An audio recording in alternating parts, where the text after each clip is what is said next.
Welcome to the Trail and Ultra Running Training Podcast. This week we have a much more strategic one than the past couple weeks. We're going to talk about race day nutrition.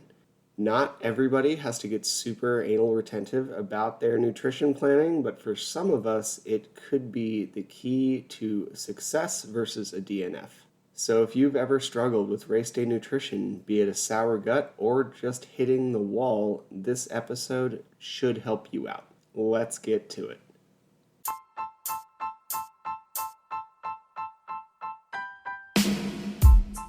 Welcome to the Trail and Ultra Running Training Podcast. My name is Will Franz, and I'm here to help you improve your training so you can have more fun out on the trails.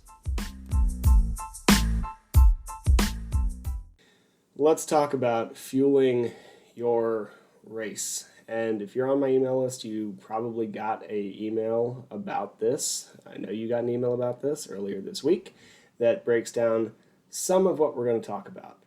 For those of you who like to listen to or watch things a little more, that's what this is for.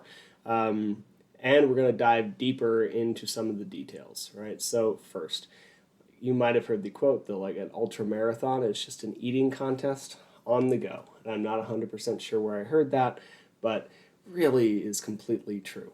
So most data shows that if you are racing for more than 90 minutes, then your biggest limiter is going to be fuel. This includes the marathon. So yes, there are other things going on. There are other reasons why you might tap out or why we might end up with problems, but if you're racing for more than 90 minutes, then your biggest limiter will be fuel. What do we need to eat for fuel? That is carbs, and there's nothing else that you need to eat during your race to help you fuel. Now, there's a lot of debate about this. There's a lot of debate about like what the best diet is for ultra endurance sports. This includes things like triathlons and ultramarathons. Hell, even the marathon, there's a big debate about this. But carbs are the thing that you are lacking during the race if we want to have a conversation about whether you might need something else in days prior or whether your daily diet might benefit from adjusting in a certain direction. Fine. But during the race, the thing that you are losing is carbohydrates. So if you want to give it your all for a race of longer than 90 minutes, then we should take a few, like 5 minutes, to figure out what you need to eat during your race. Now, why do we only need to eat carbs? Because as you run really far, your muscles use glycogen. Glycogen is the storage form of glucose or sugar or carbohydrates in your system. And you're using other things, you're not running out of anything else. So like the fat on my stomach alone is enough to fuel me for a couple weeks probably, not to mention all the other fat I have. When you hear people talk about trying to like become more fat adapted, that's actually the whole point, that they are trying to become better at using the fat on their body because we have lots of it in terms of fuel. So we don't need to eat fat during a race because we're not going to run out unless you're pulling a like Dave Proctor and trying to like the Trans-Canada speed record. Then most of the rest of us don't really need to eat fat during our race for fuel. You can. It might help you feel fuller, especially for some of these longer like 200-miler plus efforts, but you don't need to when it comes to fuel. If you enjoy it, it makes you happy, and it doesn't give you stomach issues, which we'll get back to later, go for it. But eating it during your race doesn't provide you any substantial amount of fuel, right? So that's kind of the primary thing we need to target is carbohydrates. There's also a little bit about protein, which we'll get into after the carb thing. So how many carbs do you need?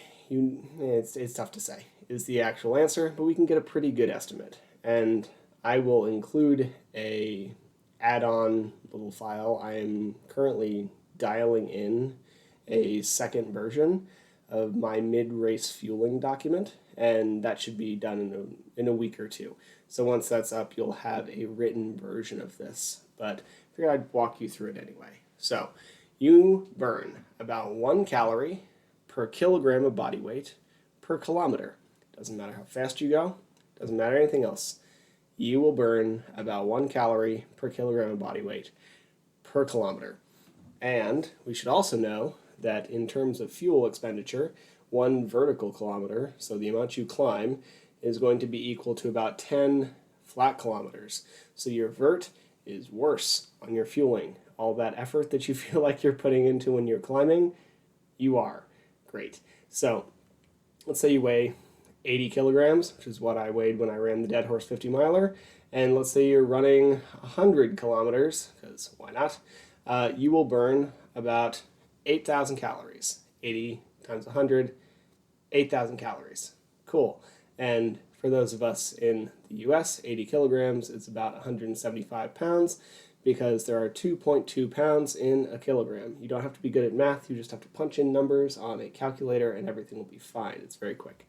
So here's like example calculation for me running a Dead Horse 50 miler. I weighed 80 kilograms because I weighed 175 pounds.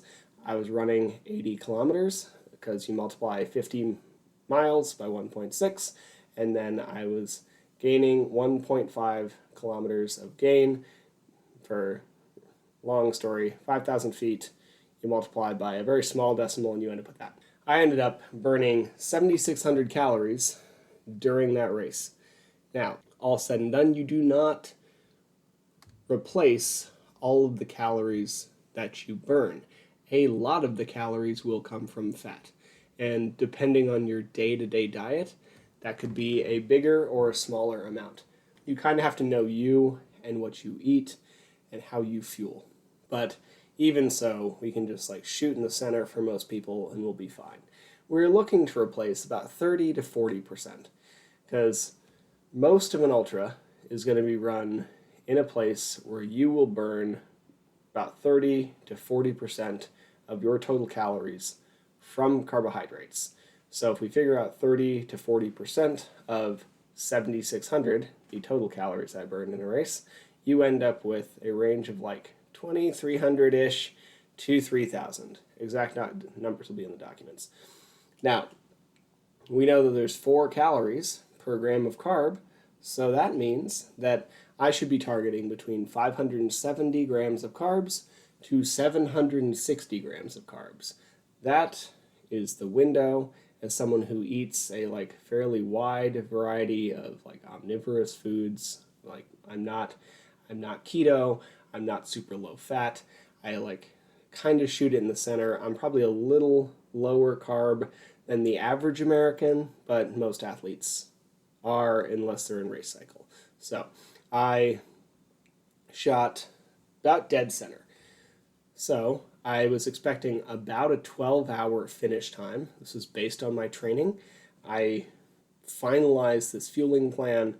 I dialed it in 6 to 8 weeks before the race, and then I finalized it like 3 weeks out. And I knew pretty much exactly what my finish time should be. And if I went faster, great. I had extra fuel, but I knew what the finish time should be. So I needed about 48 to 63 grams of carbs per hour, which is super easy to do. I could have eaten any source of carbohydrate and that would be fine. If you are faster than me, you might end up with problems. Many people are faster than me because you can only burn so much of a certain type of carbohydrate per hour. You can burn about 60 grams of glucose, which is what you'll find in like many carb powders, right? So if we look at sugar, like table sugar, it is sucrose. It is half glucose, half fructose. So if we have a lot of these carb powders, they are a like strategically designed mixture of different things. If you ever look on the back of your tailwind, it'll say like dextrose and something else, and that is because they are trying to play on these things where you can only digest 60 grams of glucose and 30 grams of fructose. If you're below 60, you would have to work really hard to mess it up. If you are above 60, then we might need to make sure that you're not getting everything from glucose, which you theoretically could do, but it would be hard. Most of the time, if you are fueling well in a normal range of like 60 to 80 grams of carbs per hour, and you're getting you're either getting it from powdered sources because they're designed to be perfect, or you're getting it from a slight mixture, not just potatoes. Potatoes are starch. Starch is like purely glucose, right? So if you fueled your race with nothing but potatoes, you might end up with a problem. But even if you did like a mixture of potatoes and bananas, you'd be fine because bananas have a lot of fructose. So for me, I was well in that sweet spot of easy peasy. And while I had plenty of issues during Dead Horse, including like turning my ankle over with 20 miles to go and probably like hurting my posterior tibial tendon, fueling was not one of them. As someone with a fairly sensitive stomach, during activity, like fairly notoriously so, I didn't have any issues. Behaved the whole time. So, great. Now, if we're looking at longer distances than 50 miles, you might want some protein. Hey everyone, I've decided to stop doing ads for this podcast, at least for the time being. I just don't think they're a good use of anybody's time. So, instead of that, I just have a simple ask. If you find this information valuable, please tell someone about it. Either hit the like or subscribe buttons on your preferred platform, share it with somebody, or you could even just head over to the Trail and Ultra Running Training Group on Facebook, and I'd appreciate that as well. I'm just trying to make more good, free information for people so we can all get better at running on the trails, and if we can spread the tribe, that would be great. Thank you, and let's get to the podcast. And that can be a whole perfect calculation if you want it to be, but it doesn't really need to be. We can just throw in a little more. If you were trying to win, then we would probably target about a quarter gram of protein per kilogram of body weight per hour. This seems to mitigate a lot of the muscle damage that you are having during your race. If you're just, this is a strategy that was built for people running a lot of races back to back or really long distances. So if you're doing 100 miles plus, this might be super relevant for you. If you have a really stacked race calendar and really can't afford to have a week plus of like pretty solid recovery post race, then you really might also want to take in protein during your race. And there's a few ways we can gain this, right? So protein doesn't always sit super well. It digests pretty quickly out of the stomach, doesn't always digest super well out of the lower intestine. So definitely test these strategies because you don't want to have to be like sprinting off to the side of the trail in the woods and then come back without a sock, right? So be careful. So this is not our primary focus, but if you're going long events, like I have someone starting tomorrow, a like 3-day back-to-back multi-day event where she's going to cover about 100 miles in 3 days with a good amount of elevation.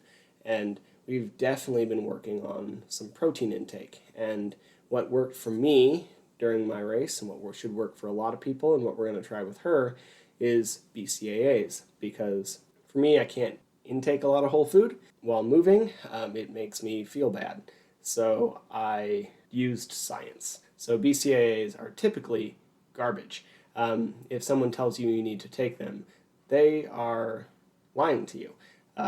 It was one of the supplements that I refused to sell while working for a larger gym who tried to tell people that they were necessary because they're not.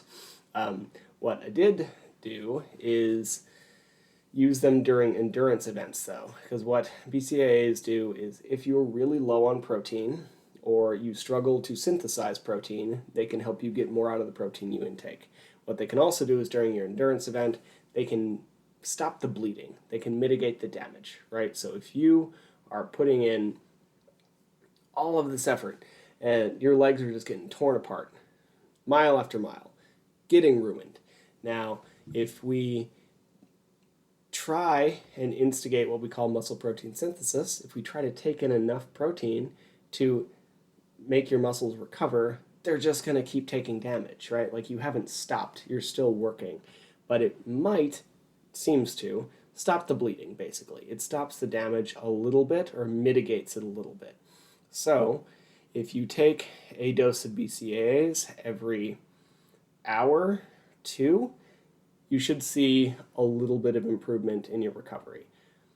Considering 50 miles was 20 miles longer than anything else I'd ever run, and running is not the natural thing for my body type, I was good to go again in like 3 days. And that's pretty good from what I have heard from people. When I implement this strategy with other athletes, like they're also pretty good to go much quicker than they have been in the past. And some of that is just fueling in general, like we actually create a hydration plan and a fueling plan. And when you fuel properly, you recover faster. So that's part of it. But some of it is also just having doses of protein throughout your race can stop the bleeding. So if we look at how much you need from BCAAs, it's probably like 5 to 10 grams. You're really looking for like 3 grams of leucine. So look on the little container in the back.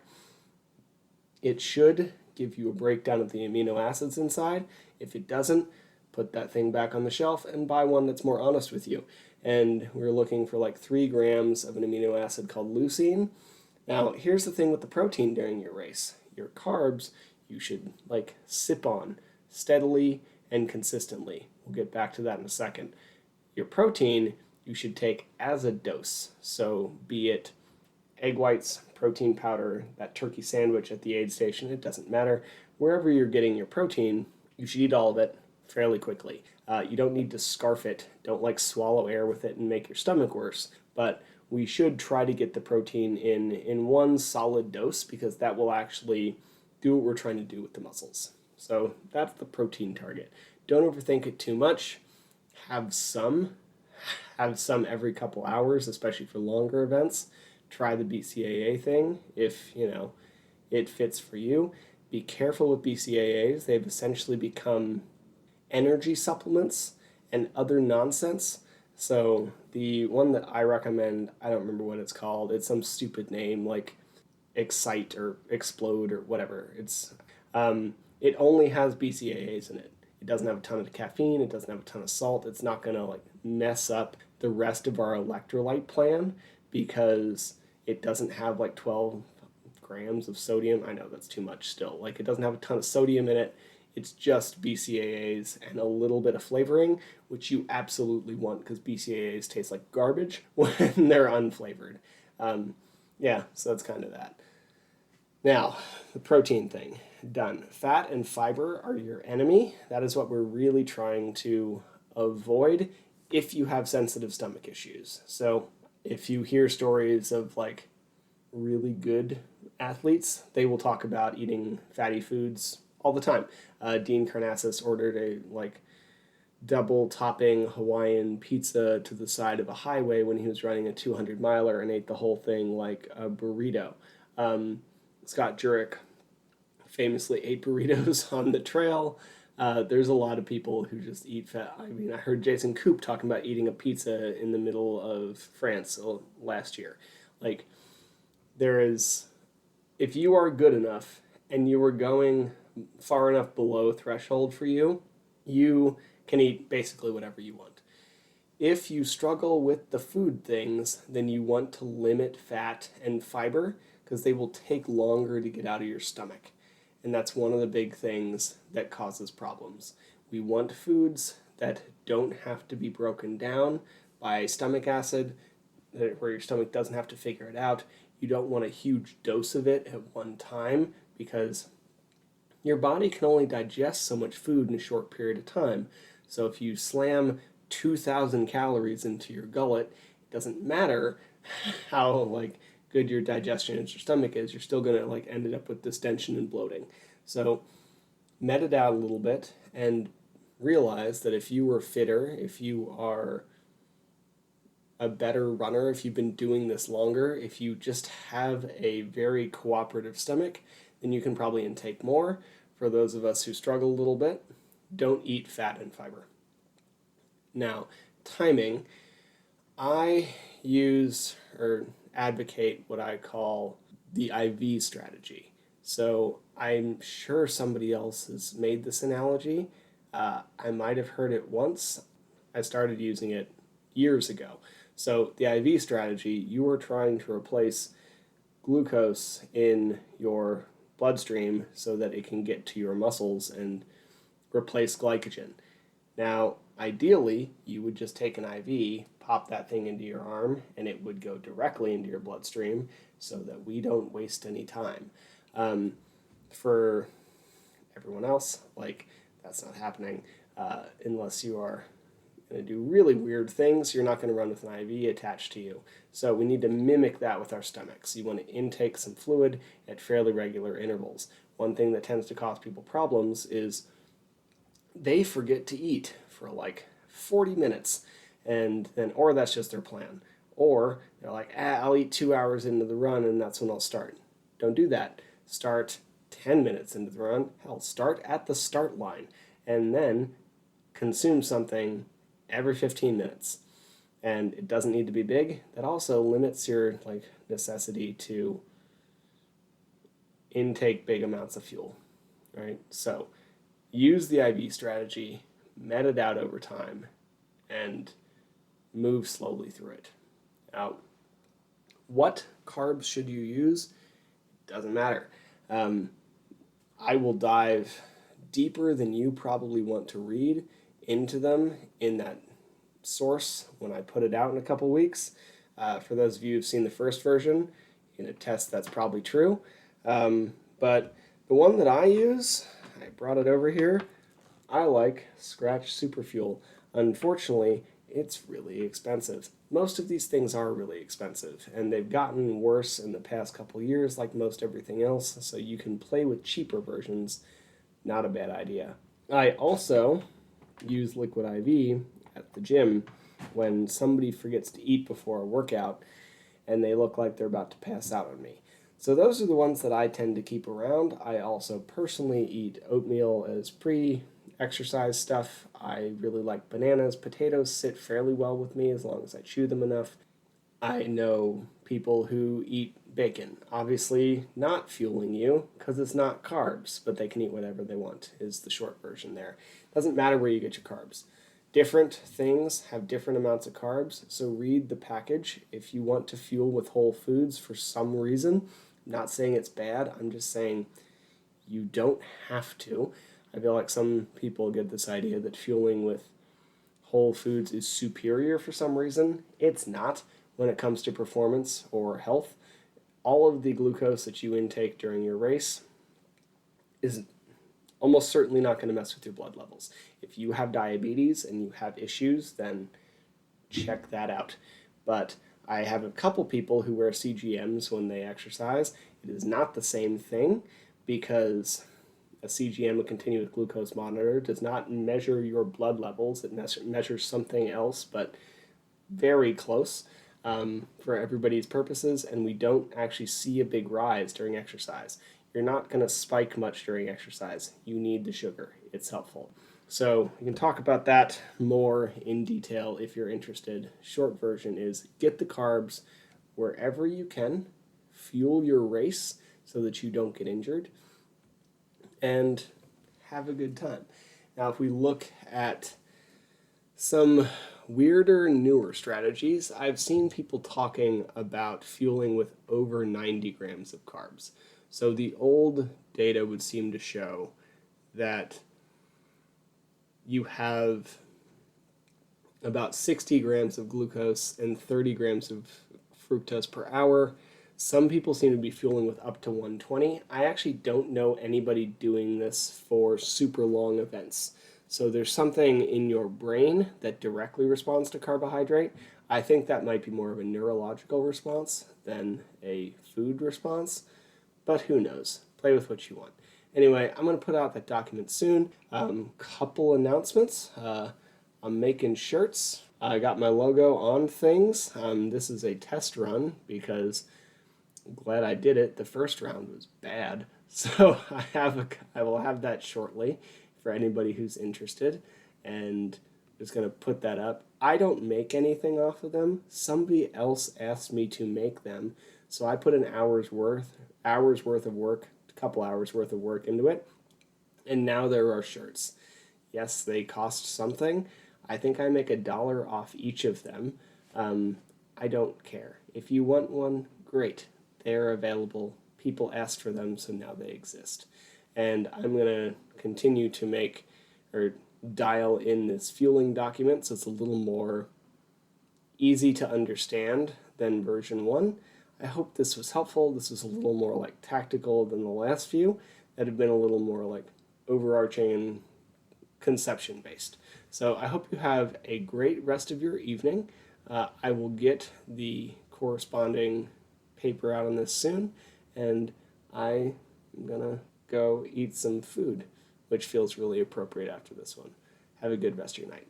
Thank you for listening to the Trail and Ultra Running Training Podcast. Honestly, I'm still surprised and honored that anybody wants to hear what I have to say, so thank you. To be clear, not a doctor, nor a registered dietitian, or any other kind of medical professional. I'm a personal trainer, a nutrition coach, and a running coach, and I have a passion for training trail runners.